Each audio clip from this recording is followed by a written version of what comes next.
Entonces, le decíamos que la conciliación es una de las salidas alternativas que permite, en algunos casos, que pueda, digamos, concluir con un proceso penal. ¿El procedimiento abreviado qué es?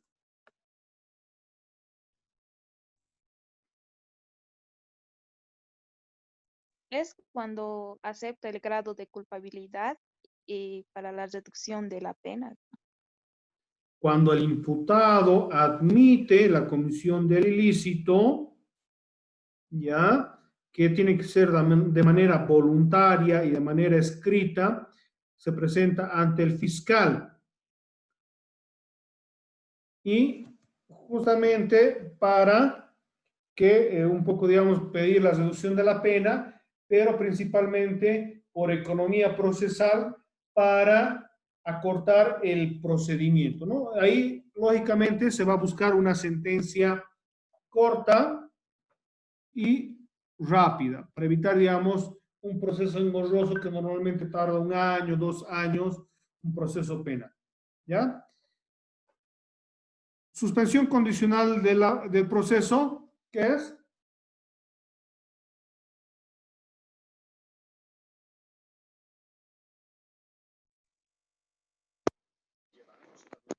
Son las reglas que impone, digamos, el juez al imputado para que reduzca su pena en favor del imputado, digamos.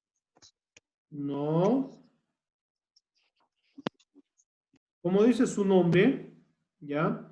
Cuando son delitos con una pena privativa de libertad baja o corta, se busca un criterio de oportunidad que sería la suspensión condicional del proceso en circunstancias en las cuales no se lo va a llevar al proceso, dándole una oportunidad al imputado para que enmiende sus actitudes, que lógicamente tendrá que haber ciertas reglas para que se beneficie de esa suspensión.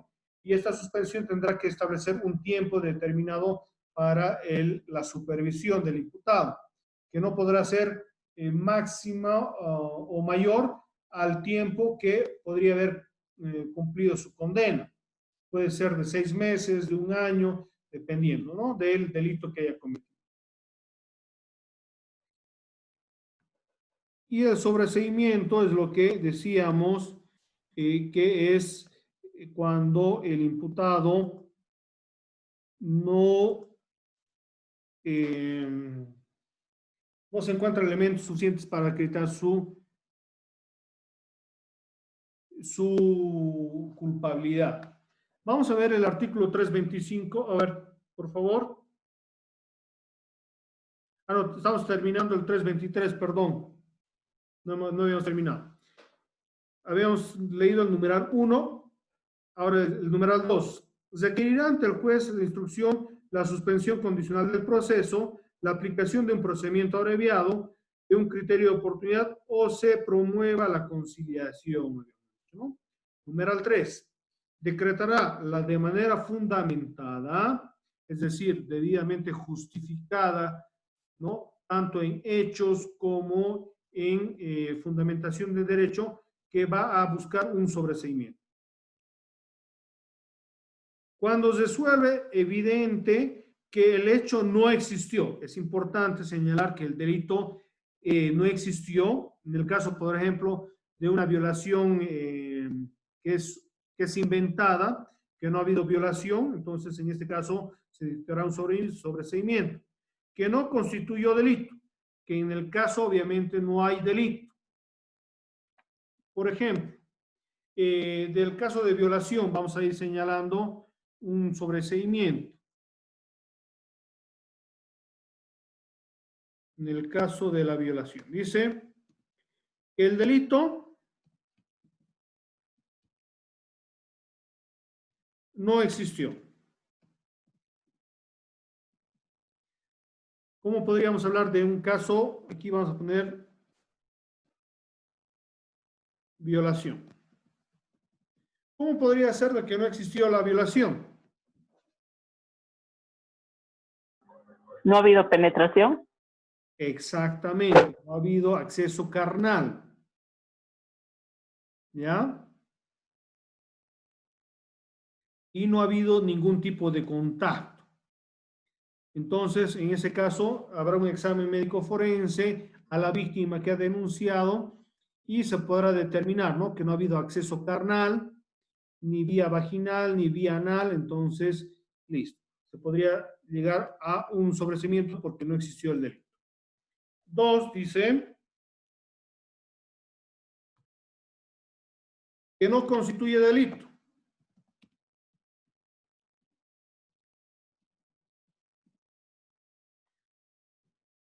El acceso carnal, ¿cuándo no constituye delito? Cuando es con consentimiento de Exacto. ambas partes. Existió consentimiento. ¿Ya? O eran pareja, o eran casados, ¿no? Que en algunos casos, obviamente, hay que esclarecer justamente si ha habido o no ha existido el delito, ¿no? En el caso, por ejemplo, de un robo, podría ser un autorrobo. Ahí no ha existido el delito y no constituye un delito.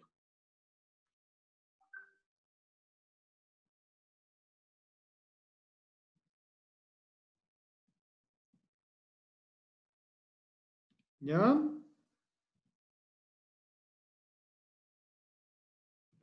Después dice que el imputado no participó de él.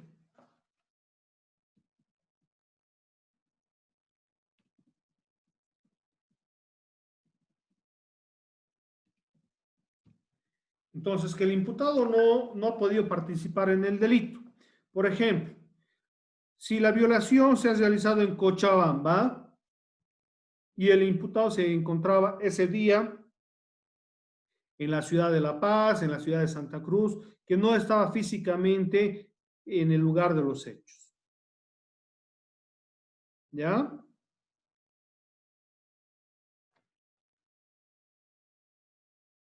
Y cuando estime que los elementos de prueba son insuficientes.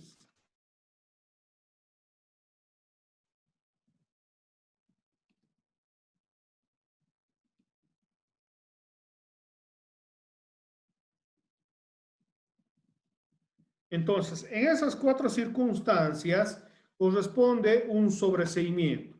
Cuando el delito no existió, cuando no constituye un delito, que el imputado no participó de él o que no hay elementos que prueben que son insuficientes.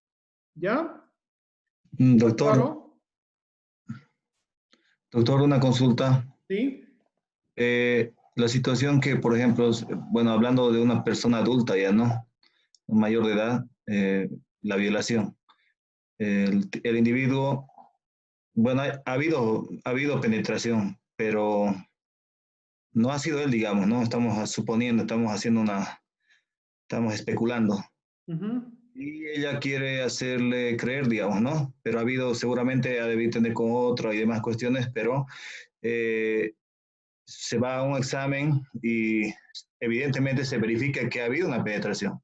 ¿Ya? Sin embargo, tal vez no sé si estoy bien hablando del término del pH o no sé, los elementos que determinan que es una violación y que ha sido de tal persona. Creo que no sé si es correcto decir pH del hombre, es diferente a todo, el hombre lo tiene diferente a el pH es diferente de cada hombre. Entonces, ¿dónde acomoda esa situación, tal vez como ejemplo, en los puntos que usted mencionó, más o menos? Ya, a ver, bueno, en el caso de la violación se pueden dar varias circunstancias, Ronald. Una violación, si recordamos la definición, es el acceso carnal, con fines libidinosos, que puede ser mediante violencia o sin violencia. En el caso, por ejemplo, se puede dar, digamos, fluidos seminales dentro de lo que son las cavidades vaginal o anal, ¿ya? Pero también en algunos casos se dan violaciones que utilizan preservativo, entonces ahí no va a haber fluidos corporales, ¿ya?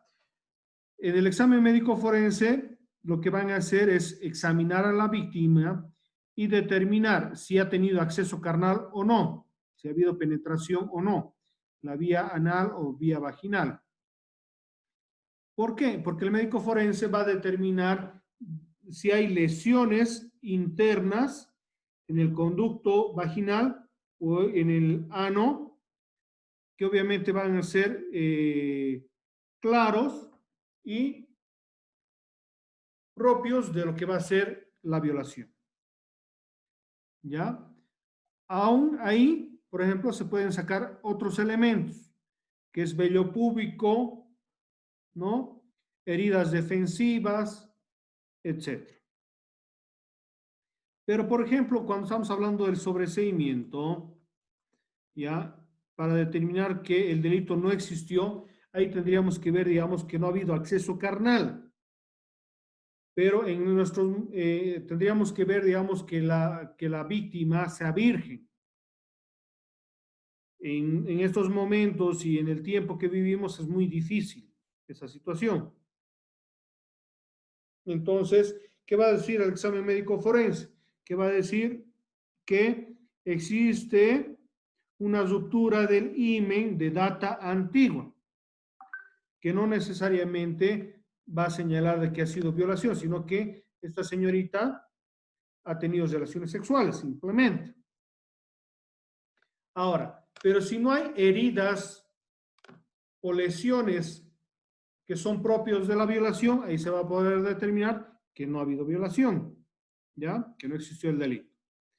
Que no constituyó delito cuando la señorita, digamos, tiene relaciones sexuales de manera consentida, pero por problemas personales, odio, rencor y demás cosas, quiera inventar el delito por causarle un daño al agresor. No sé si se acuerdan, ocurrió un caso en el cual se hizo una simulación de violación. Se escuchó en las noticias de que una pareja habían peleado y una de ellos lo denuncia por violación. Entonces ahí un poco se va desacreditando el hecho porque obviamente los testigos señalaban de que eran pareja, que andaban bastante tiempo y lógicamente tenían relaciones sexuales y que por una pelea obviamente habría un rencor de la víctima y por eso habría inventado el hecho. Eso también se podría probar muy fácilmente. ¿Alguien se imagina cómo?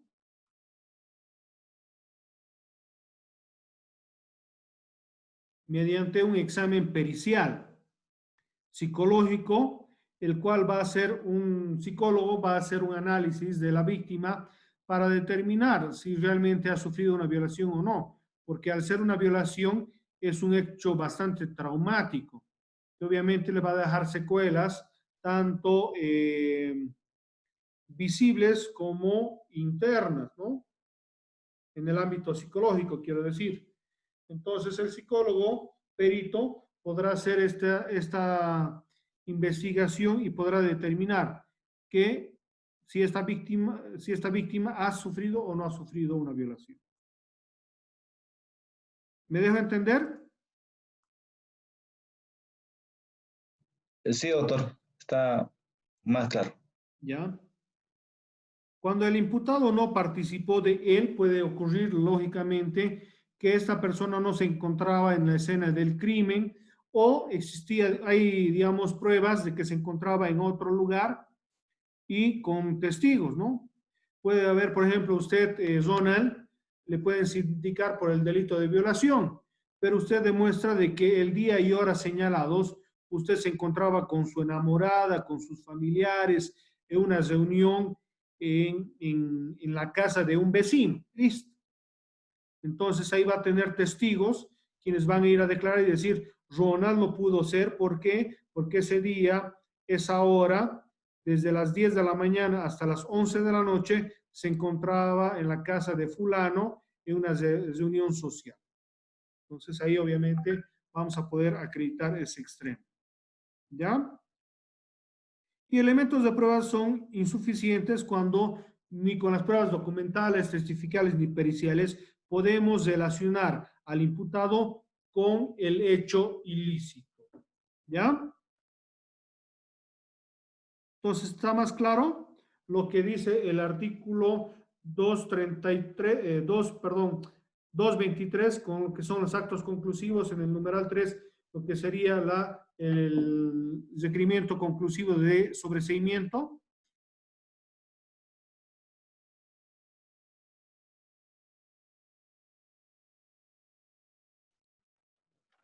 ¿Está bien? Sí, doctor, está bien. Está muy bien, doctor. Artículo 324.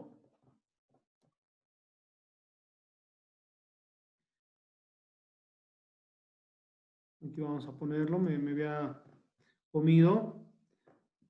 Artículo 324.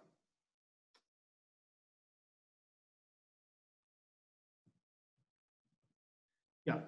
¿Qué dice el artículo 324?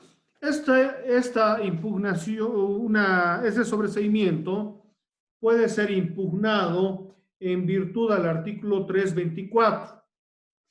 ¿Ya? Vamos a leer, por favor, el 324 conforme a la Ley de Abreviación Procesal Penal, que dice: las partes podrán impugnar la resolución de sobreseimiento dentro del plazo de 5 días siguientes a la notificación ante el fiscal que lo dictó. Es decir, se dictó un sobreseimiento, tenemos 5 días para objetar este sobreseimiento. El Ministerio Público notificará la resolución a las partes y a los abogados dentro del plazo de 24 horas, de pronunciada a través de los buzones de notificación ciudadana digital. Bueno, eso es lo que se señala actualmente. Recibida la impugnación o de oficio, en el caso de no existir querellante, sin mayor formalidad, el fiscal comunicará al control jurisdiccional, es decir, al juez, y remitirá los antecedentes dentro del plazo de 24 horas al fiscal departamental para que se pronuncie dentro del plazo de 10 días bajo su responsabilidad. Es decir, se ha realizado el sobreseimiento, se ha impugnado. Este pondrá en conocimiento del superior en grado para que éste se pronuncie sobre ese sobreseimiento. Si el fiscal departamental revoca el sobreseimiento, intimará al fiscal inferir o a cualquier otro para que dentro del plazo de 10 días presente el requerimiento conclusivo de acusación a la juez o al juez o tribunal de sentencia competente. Si los ratifica, dispondrá la conclusión del proceso con relación al imputado, en cuyo favor se dictará una cesación de las medidas cautelares y la cancelación de los antecedentes penales. En ambos casos, la decisión deberá ser comunicada al control jurisdiccional dentro del plazo de 24 horas. ¿Qué quiere decir? El fiscal de distrito, al conocer el sobreseimiento, analizará si está bien realizado o no está bien realizado este sobreseimiento.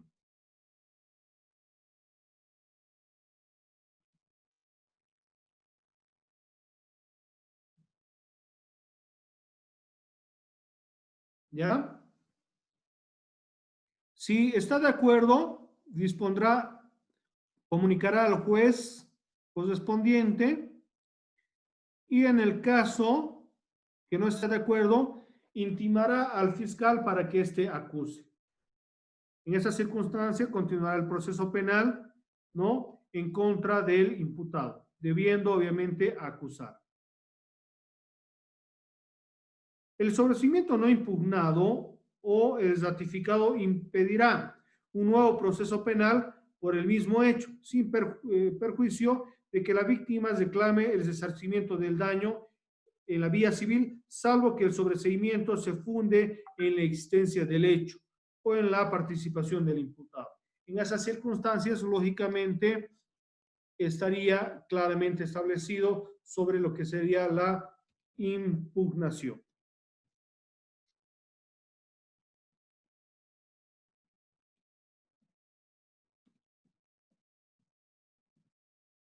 ¿Alguna duda?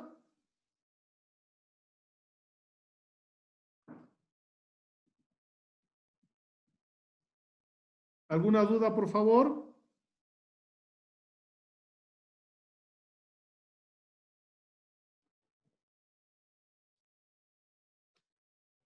Ahora vamos a ver lo que son la presentación y requisitos conclusivos.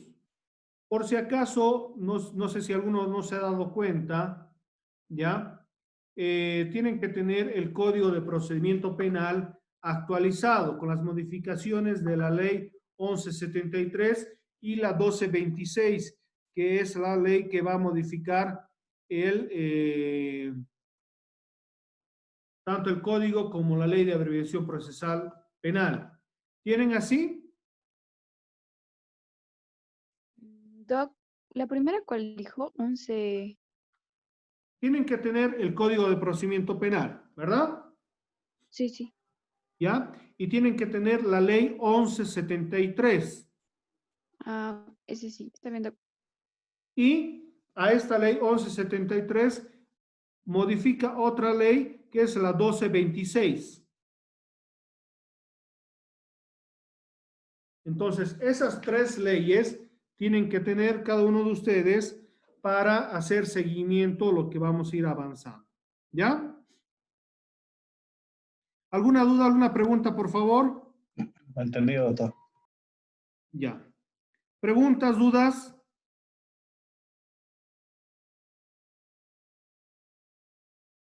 No, está bien, Doc. Les he mandado en el Moodle, ya está en la plataforma, la Constitución, el Código Penal, esta Ley 1173 y la 1226. Ya tienen ahí. Has debido ver, Marcela, ¿verdad? ¿En lo que ha mandado? En lo que está la plataforma. Sí, sí, ahí ha mandado varios documentos.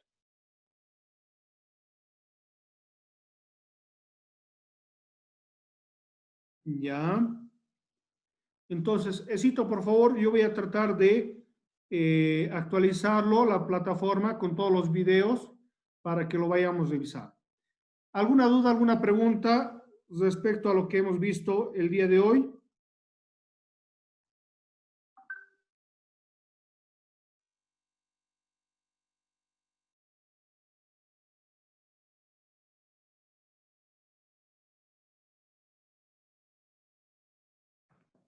Repito, ¿alguna duda? Entonces, para la siguiente clase, por favor, no se olviden tener ya su querella a la mano y trataremos de hacer una imputación. Les voy a mandar un modelito yo de una imputación, que obviamente tienen que elaborar de acuerdo a sus antecedentes y los delitos que han escogido. Ya, Doc. Ahora, si ustedes tienen modelos, pueden utilizarlos también.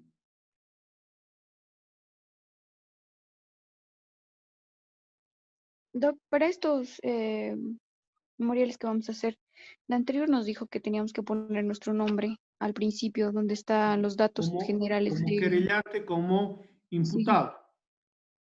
Ah, ya, está bien, ¿no? Está bien, Doc. Perdón, como querellante o como víctima.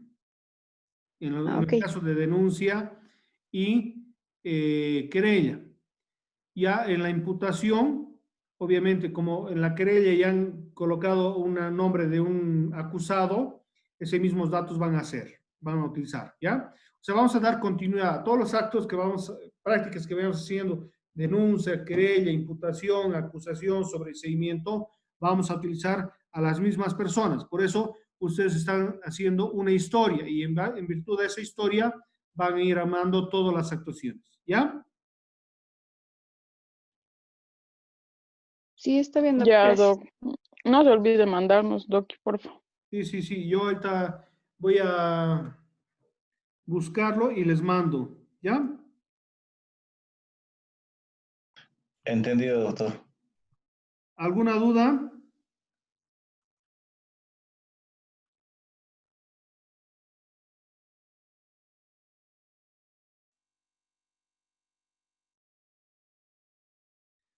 Si revisan los documentos que les he mandado, ya ahí tenemos actos iniciales, lo que es la normativa.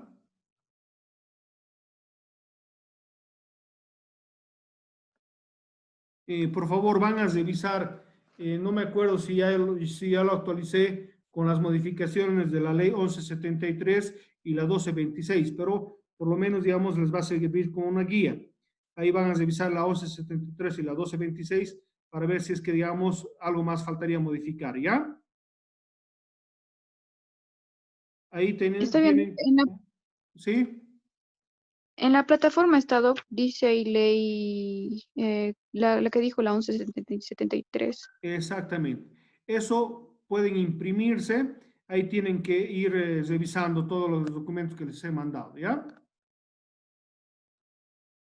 Ya, está bien, Doc. Ahí tenemos actos iniciales, etapa preparatoria, medidas cautelares, salidas alternativas, actos conclusivos, ¿no? Conforme, digamos, a lo que son estos. Pero, lógicamente, esto tenemos que ir actualizando a lo que son las leyes, estas dos leyes que modifican el Código de Procedimiento Penal, ¿ya?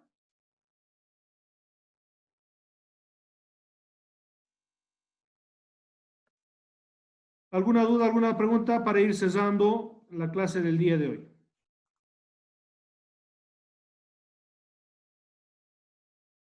¿Ninguna?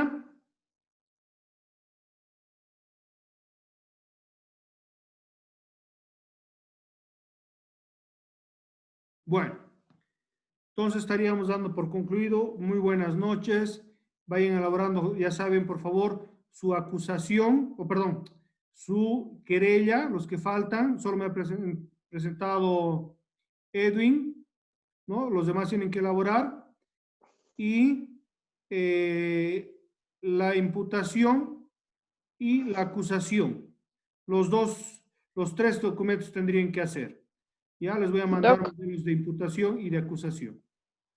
Doc, una consulta sobre las denuncias que le hemos mandado. ¿Nos va a mandar alguna revisión, algo? O sea, Voy a si tratar de está mal. revisarlos y enviarles un resumen de las observaciones nada más. ¿Ya? Sí, ya, gracias.